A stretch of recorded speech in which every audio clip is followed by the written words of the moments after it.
So let's talk about a very, very important topic today, which is managing difficult conversations, or you can call it crucial conversations, right? So, first of all, you need to understand that what is a difficult conversation, and that difficult conversation can be in any scenario, whether in your professional arena or in your personal space. And it is characterized mainly by that it involves very high stakes, right? Where emotions are involved, strong emotions are involved, where outcomes can significantly affect individuals or groups, whether in your office or in your family or your community, wherever. Here. This can, which can really complicate communication and understanding of people, right? And wherein a lot of differing viewpoints are involved and which needs to be addressed to some common ground, right? um, and effectively managing such conversations is an art, right? And the genesis, you need to understand the genesis of these conversations. Maybe in the workplace it may be because of the performance which may trigger difficult conversations, or there could be a tough feedback you want to give, right? There could be a kind of a conflict resolution which you have to take care of, right? There could be some personal grievance that you have to settle, or there are certain sensitive discussions which really require an effective dialogue, right? So you need to understand that having such a conversation will have those psychological and emotional impacts, right? There will be an emotional reaction, and it may have it may induce some fear or anxiety, and managing those reactions is an art, right?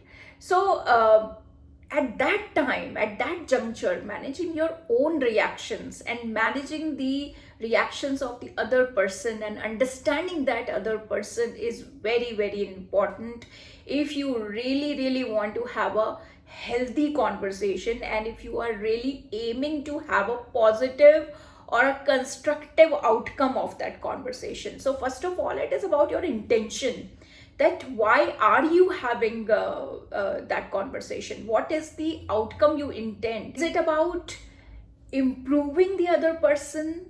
Is it about developing the other person? If you have that positive intention, it is about helping that other person, right?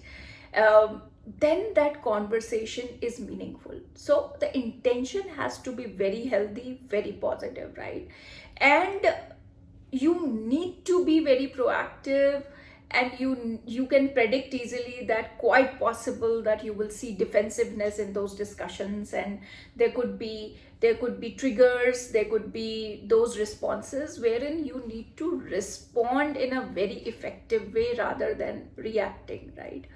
And for that you need to be very prepared, right? You need to be very prepared about that conversation. At home, actually, we think that we can say anything, and without being prepared we can say anything, which triggers many emotional disasters, right?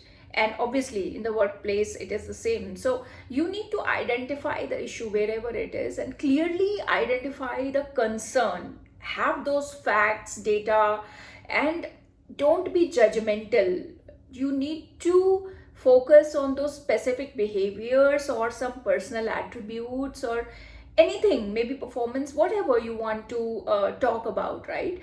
And define those clear objectives, that this will be the outcome of the conversation. With that positive intention, have that conversation, and then consider those perspectives, give your perspective and understand other person's perspective also, right?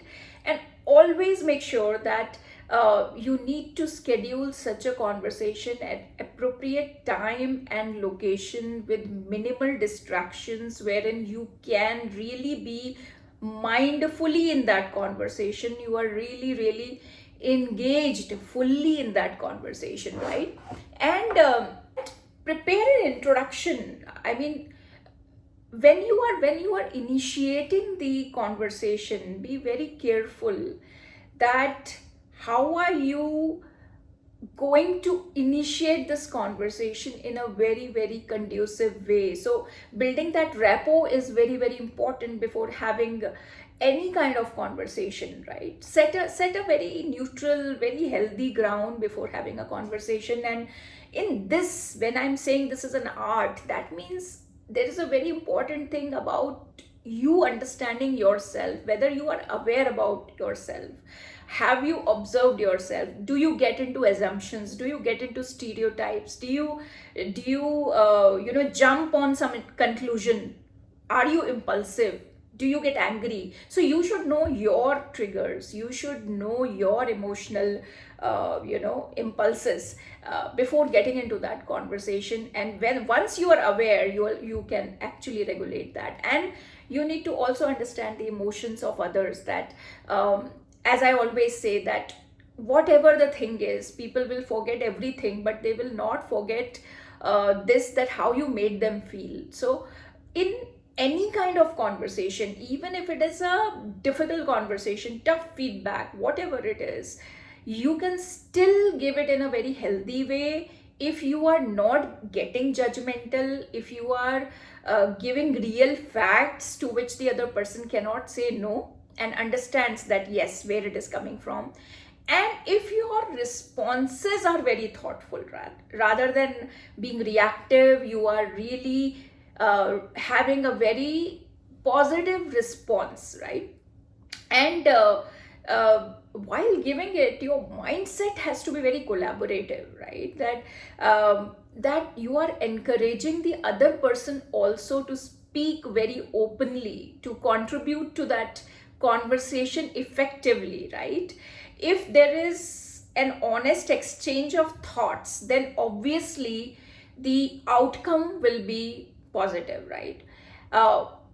To a maximum extent, try that if it is getting on a defensive note, if the other person is getting defensive, just try to curb and try to again set the tone right, that what is the outcome we are aiming at, and this is to help you, etc., right? And in this, while you're doing it, active listening is very, very important. If you are not hearing and listening the perspective of the other person, it may go haywire, and your rapport has to be built early on, right? And reduce that kind of resistance. Have empathy, have empathy for the other person, because however the situation tough may be, but the other person is also holding those emotions. So you have to take care of that you don't hurt the other person, and establish the tone by acknowledging the strengths and having a constructive atmosphere. Again, I'm saying that address the behavior, not the personality. Don't be judgmental. Talk on those nuances which are modifiable, which can be met. Use I statements rather than just giving judgments, or giving some indirect feedback of someone else, right? Have a direct conversation, right? And very important thing is that you need to stay calm. If you know that you can get angry easily, then you have to take conscious efforts to be very mindful and engaged in that conversation and not get angry, right? And prioritize on the solutions. At the same time, if you are seeing that the dialogue is turning unproductive or confrontational, establish a very clear expectation that this is not going in that right direction. Let us bring this to a neutral level, and we can reschedule this, or we can again try to initiate the conversation. And importance of that clarity is very, very, very, very vital, because it will reduce the misunderstandings, right? And obviously assertive communication while having a tough feedback or a tough conversation is very important. Sometimes people think that I will use sandwich technique, like if it is a very tough conversation and you think you can start by sandwiching it, means you will be very, very nice and just trying to sandwich it in between those two conversations or two dialogues, it will not make that impact. If you have to give tough feedback, your tone has to be calm, poised, composed, at the same time very assertive, because you are giving a very tough feedback, or you are actually having a very tough conversation, right? So that communication has to be assertive, and engaging in a very clear and assertive expression leads to very successful interactions, and it helps in strengthening the relationships, right? At the time when you are talking, you should be really taking care of your body language. It has to be very positive. You should not be having any distractions. Your eye contact has to be very, very, has to induce some trust, right? So that the conversation is effective. And non-verbal things, they reinforce your spoken message in a very, very nice way, right? So be careful of that. And there is a lot of importance of composure, so you should maintain that composure between those intense discussions, right? And whenever you feel that it is getting overwhelming, please have a sip of water, or do a deep breathing. Nobody will get to know. Just take a sigh, and you don't need to just complete all the statements at one go, right? Pause for that clarity. I have seen many leaders, many intelligent people taking long pauses before saying anything, which can really impact in a way, right? So taking a pause, a meaningful pause, is very, very important. And don't forget that you are making this conversation to have a common ground, right, towards some kind of a mutual goal. And you are encouraging solutions for all the parties involved in that. I think trust is very, very important. If you are bestowing that trust in the conversations, it really will be magical, and it will be a constructive conversation.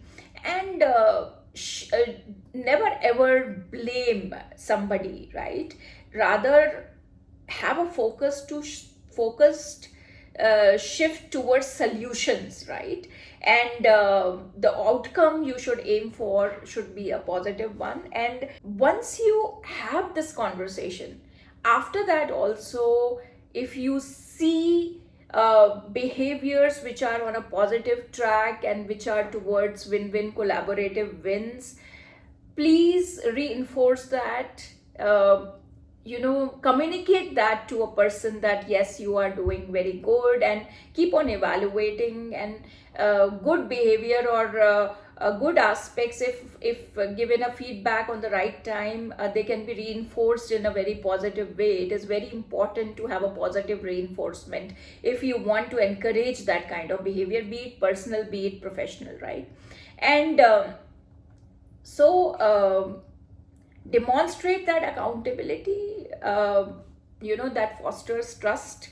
And also, there are few more nuances, right? That effective reflection on your interactions, whatever interactions you have, it really gives you deeper insights, that yes, next time when I do a communication, how should I do an effective communication? And there are a few more things, like avoid rigidity, right? Like, I have written the script, or I want to just cover these points only. Be flexible and respond accordingly, right? And address those challenges, and don't prolong or postpone the issues which require attention immediately.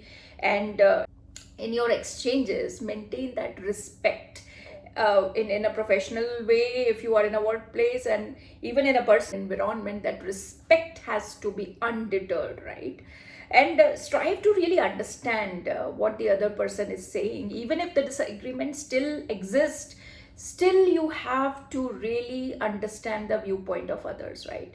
So I think if you there is one more very important nuance, be it professional or personal. Once you have had this conversation, after that, how easily you can compartmentalize yourself and come to a neutral state signifies the high level of emotional intelligence, and that is what is required. You don't need to carry the grudges, or you don't need to carry the burden of that conversation. Whatever happened in that room, and then later on you just have to see on the improvements, right? So if you can take care of these nuances, you have quite a likelihood of getting constructive, positive, healthy results in that conversation, and you can maintain good relationships at the same time. Take care, stay blessed.